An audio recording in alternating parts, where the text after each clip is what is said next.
Boa tarde, eu sou o professor Rafael da Escola Educativa, eu dou aulas de Geografia. Hoje teremos uma revisão. Na revisão você precisa de papel, caneta e lápis para anotar tudo o que for explicado. Além disso, caso não consiga entender nenhum conteúdo, assista novamente. Muito obrigado.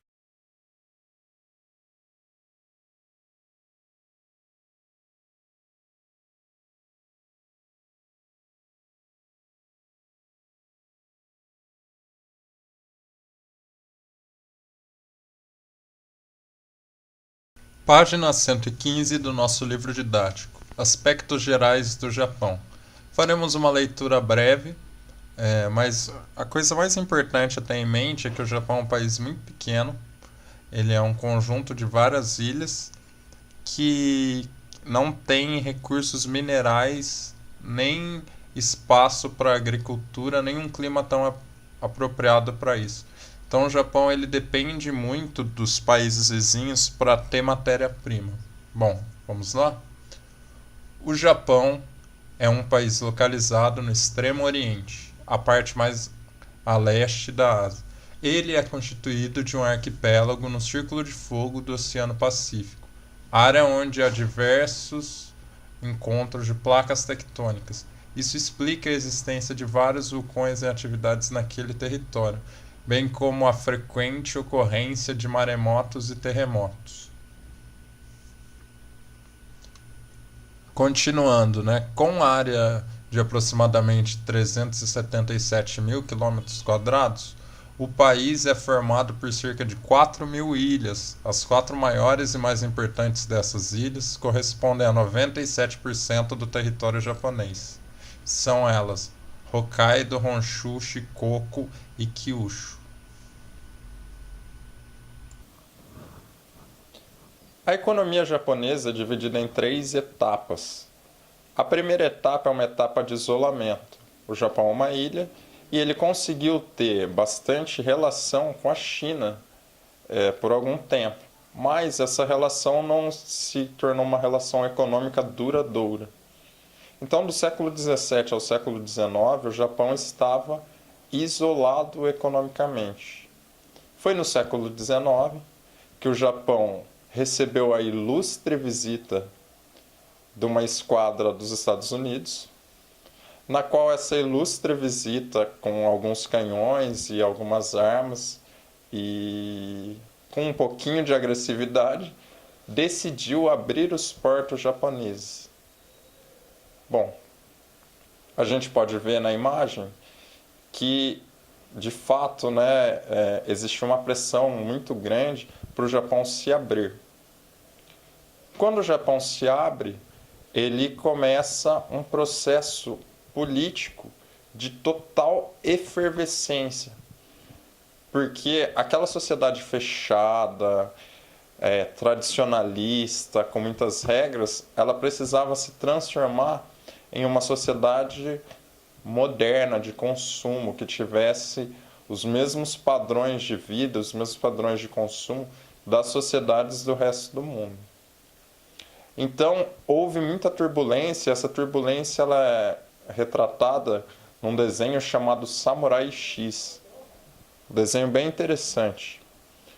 Bom, e nessa mudança, o Japão ele passa então a se abrir para o mundo e ele tenta, de todo modo, se industrializar e ele tenta, de todo modo, então,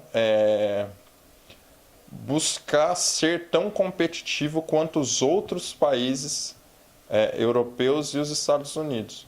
Bom, como ser competitivo? O Japão é uma ilha pequena, sem recursos, com pouca capacidade de agricultura.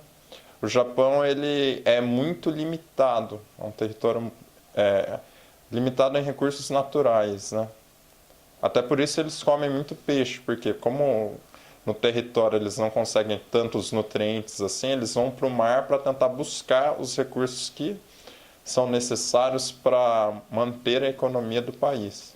Bom, nessa segunda fase, o Japão ele passa então a observar os demais países e a invadir os demais países do Sudeste Asiático e a tentar consolidar um grande império japonês.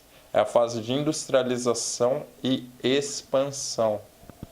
Essa fase ela se acaba na Segunda Guerra Mundial, mas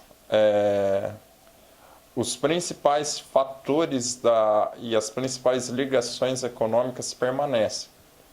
O Japão, depois na terceira fase, que é a fase da globalização, que o Japão ele passa a ter uma relação um pouco diferente com o resto do mundo, mas ao mesmo tempo os laços econômicos que ele consolidou com a Coreia, com a China, com todo o Sudeste Asiático permanecem.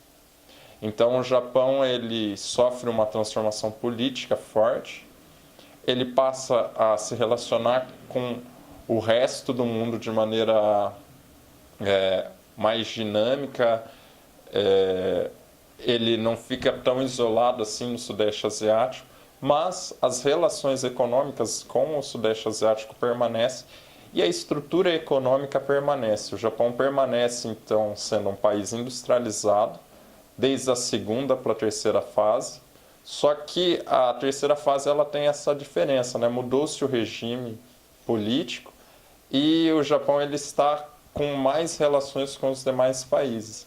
Mas, tirando o isolamento, todo o resto do período histórico japonês é um período histórico de país industrializado, de país avançado, de país imperialista.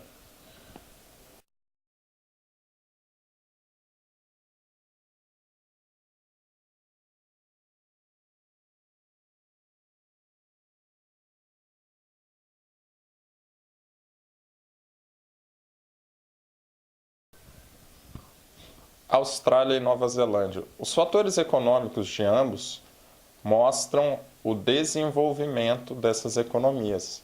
São os únicos países no hemisfério sul, isso significa abaixo da linha do Equador, que têm índices de desenvolvimento que conseguiram ter uma indústria própria, desenvolver sua própria indústria. Bom, a Austrália é um país muito atípico, porque é uma ilha gigantesca. É só 10% menor que o Brasil. Então vocês imaginem uma ilha 10% menor que o Brasil. E tem outros fatores que são parecidos com o Brasil, que é o seguinte: é um país com uma agricultura muito boa, porque o clima ele é bem propício a isso. E não só, eles têm muitas riquezas minerais. A Nova Zelândia ela tem petróleo e gás. Então esses países eles têm riquezas naturais e eles conseguem utilizar essas riquezas para se desenvolver. Por quê? Porque eles tiveram dentro da política um modelo chamado modelo de bem-estar social. O que é o modelo de bem-estar social? Era um modelo que foi da década de 30 até a década de 80, no qual ele misturava a intervenção do Estado dentro da economia, dentro dos programas sociais e a iniciativa privada. Então, o que o Estado fazia? O Estado ele tentava controlar a economia e, ao mesmo tempo que ele controlava a economia, ele pegava esse dinheiro e ele reinjetava dentro do próprio país para criar boas condições para toda a população. Por isso que é estado de bem-estar social, porque tenta dar um bem-estar para todos. E ele fez isso com intervenção estatal. Então, as indústrias da Austrália e Nova Zelândia, elas tiveram a presença do Estado de maneira muito forte. E eles conseguiram se desenvolver exatamente por causa disso, porque eles tiveram um modelo de intervenção estatal. E é essa a principal característica da economia desses dois países, né? Eles tiveram uma intervenção muito forte, ainda tem intervenção, mas é muito menor. Na década de 80 essa intervenção ela foi se abrandando, com uma consequência muito ruim para a qualidade de vida. A Nova Zelândia ela era melhor país do mundo para se morar na década de 80. Graças a essas políticas, ela foi baixando, ainda é um país de qualidade de vida fenomenal, mas o grande problema é que, por ela não conseguir mais recursos, como o Estado neozelandês não conseguir mais recursos, como ele conseguia quando ele intervinha na sociedade, então os programas sociais foram sendo cortados e a população ela foi ficando cada vez mais desamparada e cada vez mais pobre e com piores serviços públicos. Mas, como eu disse, ainda assim os serviços são de excelente qualidade e a população ainda assim vive bem. Mas já chegou a ser o melhor país do mundo.